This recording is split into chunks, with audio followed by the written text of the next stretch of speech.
Assalamu alaikum masu kallon mu da sauraron mu.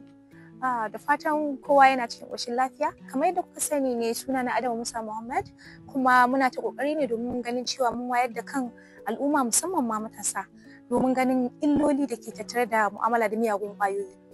To da farko dai kun san kowa da ra'ayinsa game da miyagun ƙwayoyi.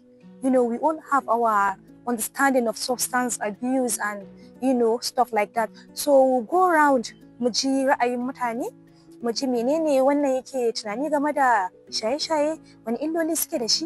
A'a, mutum yana da experience ne da he would love to share with the world, so da ya zama kun gane, ya zama kaman wato kashe jiki nan ga musamman yara matasa masu tasowa. To ku ci gaba da kallon mu, ku biyo mu a dukkan shafukanmu na social media, wato ko ku bi mu a tare da Adama podcast, ko kuma ku bi mu a Adamu Musa Family Foundation, wato AMFA. Assalamu alaikum everyone. If you're watching this, I promise we'll go around to know what's really going on about substance abuse and addiction. So we are here at Get Well Innovation Pharmacy. I'd like to know your opinion on substance abuse and addiction, and I would also want to know how it affects, the mental and physical health of the abuser, and how do you think we can bring an end to this using drugs? My name is Pharmacist Miyagun Kwayoyi. I'm the founder and the Chief Executive Officer of Get Well Innovations. Our business is a digital marketplace for essential medicines where we help to connect patients, community pharmacies, and increase access to essential medications. So basically, my opinion about drug abuse is, I think drug abuse is very devastating, and it's something that has impacts not just on the abuser, but on the family, the community, and probably the nation at large. So it's something that should be discouraged. And then I think its impact or the effects on the abuser is bad. Like, for example, physically, prolonged use of medication can lead to addiction, which is mentally, right? Because it becomes dependent, and it also increases the chances for psychosis, that is psychological disorders. And then probably physically it has other devastating effects too. For example, prolonged use of drugs can lead to organ damage. Like for long use of alcohol, for example, has been studies that shown that led to damages of organs like liver cirrhosis, where the liver is going to be replaced by a useless tissue, if I would say. And then it has also been found that people that tend to abuse drugs tend to have weakened immune system. This means that they are prone to a lot of infectious diseases and other forms of disease. It means that their immune system cannot fight off or get rid of diseases like normal individuals. So, and then like mentally, it leads to hallucination. You see somebody just saying things that are not real. Not real. So it has a lot of effects, and it's something that is very broad, and we can go deep in, deep out, and talk.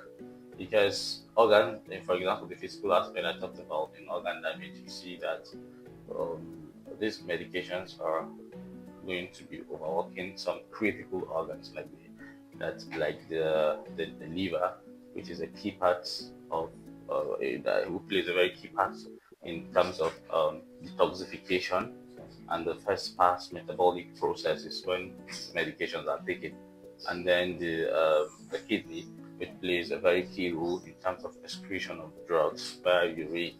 So it tends to cause actually reduces the efficiency of those organs over time, damages them, and they become ineffective. So apart from being physical and psychological, they also have long-term economic effects on the person that is abusing it, on the family of the person that is abusing it, and of course on the country of the person.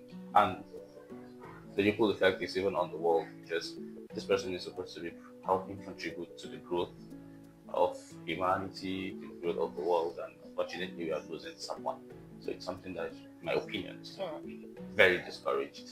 So I think what you're saying is, once someone is using substances, it doesn't just affect your person, it affects, his family, loved ones, friends, and all. So do you have any experience, like maybe someone coming to your pharmacy to like try to get drugs or something?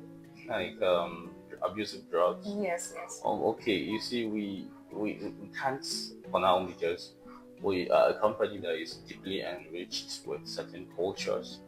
We are ethical to the core, so we do not allow people to get such medications. Even if we do have them, we only allow them to be prescribed using prescription. The book there is a poison book where people can always have to sign before they get this medication. And then people also need to get a prescription for certain medications. So we basically, if I want to enlighten you, there are two categories of medication. There are over-the-counter medications and there are prescription-only medicines. So most of those drugs that are addictive are under prescription-only medications. So they are only issued out according to the Pharmacist Council after a written prescription is from an approved prescriber. So for us here and in all network platforms, we have, even on our tech platform, we have a place where you upload your prescription, or before when the pharmacist at the other end is able to process it, package, and then we get it delivered to you. So we rarely see those kind of things here. I love that. That's good. So do you have any advice, just one advice for maybe youth, especially youth that are trying to engage in using substances? Yeah, I think the advice that I can tell is that it's bad, so I encourage it should be discouraged. And I am calling on young people to avoid drugs. It is both bad for one's health, and it also affects the entire community. It leads to dependence. So we're calling on them to desist from the act of taking drugs, and then we are also encouraging the public and the government and the individuals to collaboratively work to create a public awareness, create access to rehabilitation centers, and we should also have this form of community engagement that is devoid of stigmatization, so that when you have people, like when we have a system that brings in people abusing drugs without necessarily abusing them, then they feel encouraged to do better, to stop abuses, and to feel among the society. So by the time we don't allow them to be alone, then we probably could help them transition from drug abusers to people who are actually rehabilitated and free from the menace of that. Well, that's what we do at AMFA. Thank you very much, pharmacist Aminu Hashid Anjuma. Thank you so much. So you're welcome, and I think I'm happy to hear you say that's what you do. I am encouraging you to continue. Thank you. God bless you all for the good things you've been doing. Bless you too. May we all see the impact in the nearest future. Inshallah, amen. Thank you so much.